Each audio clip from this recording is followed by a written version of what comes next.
Hello, this is Valerie Aiello, and you're listening to IdeaDiary. Thanks for coming back to my office and hanging out. Today, I wanted to talk about failure, which is one of my favorite topics, but I don't want to talk about it a lot because I don't want to be like the failure person. However, there was this YouTube entrepreneur lady named Leila Hormozi, and I think she does like some she might have other businesses, but it's like a fitness multi-million dollar business of some kind with her husband, and she does videos kind of just about management thinking, like a deeper thoughts when it comes to managing a company and managing people. And I really like her. I've watched a few videos and I like her mindset. I think she's on the right track kind of person. I think she has a grasp of perfectionism versus reality of what does it all mean? How actually happy are you? And, even being super successful doesn't mean that everything's great. So, one thing she said that really resonated with me was she had a video about productive failure and productive mistakes. So, I really like that angle of thinking about failure and mistakes because you do learn something from failure. And failure doesn't have to be giant, and failure doesn't have to be scary. Failure can be small, failure can be just changing your mind, you know, experiencing something and then realizing, I thought that was for me, but it's not. So I will link the video that I that she talked about this in the show notes below. She talks about right now you're living the mistakes that you made years ago. That definitely made me think it's like, yeah, if you think about it that way, you are, I guess, the things that you tried and failed at are a result of what the reality that you're living in now because you of the choices that you made because of those. And a lot of people are too afraid to make mistakes after they've already been successful that they become stagnant. And she kind of put it in a way that if you're successful, you stop doing things that are scary and that maybe you want to do, but you're not going to because you're afraid to look stupid. And that's kind of the flight or fight thing. Our brains are conditioned to survive. So when something seems really scary, even though you really want to do it, even though you know it's the right thing to do, you will not do it because it's safer to live in the current reality because the unknown is potentially going to kill you.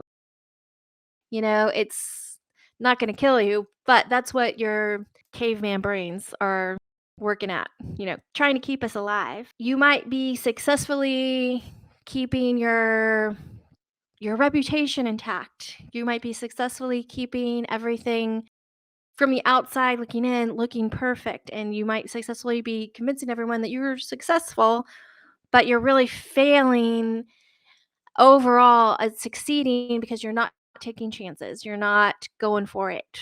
You're potentially holding your own self back. You're failing to succeed is what she said. So I guess her main thing is like if you want to level up, you need to continually change yourself to grow, continually make new skills. Don't worry about surviving as much as worry about not growing. That's kind of the scarier thing is to never grow. And honestly, even if you think that you're being safe and you're just going with the flow, keeping the status quo because it's already been successful so far, that could kick you in the pants. For example, Blockbuster Video. You don't want to be Blockbuster Video. When they came out, they were trying new things and they tried to do Blockbuster Music. They tried to do like a record store and a video store.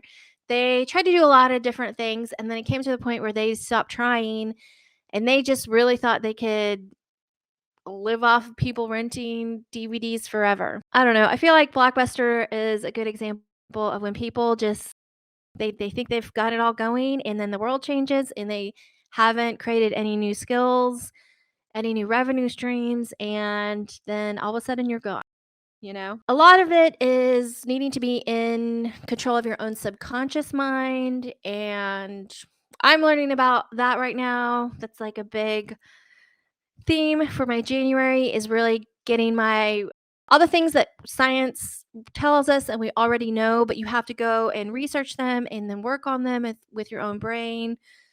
Like Dr. Joe Dispenza's stuff where you don't have to meditate. I don't think meditation might isn't is the end all be all answer for everything, but really getting to know your mind, really getting to know all the tricks that your mind will do to convince you to stay the same, kind of getting beyond that and moving forward and kind of hypnotizing yourself, brainwashing yourself for being the best you possible.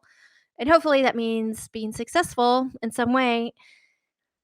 I kind of am not too thrilled about the word success and being successful because it just means so many different things to so many different people that I'm not sure if that word even matters, but enjoying your life every day, doing whatever you want, feeling proud of yourself.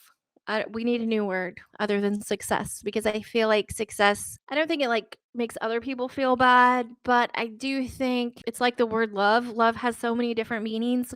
We need to get a more direct, more another definition for success and a new word. Anyways, I guess that's the show for today. Thanks for hanging out and I'll see you later.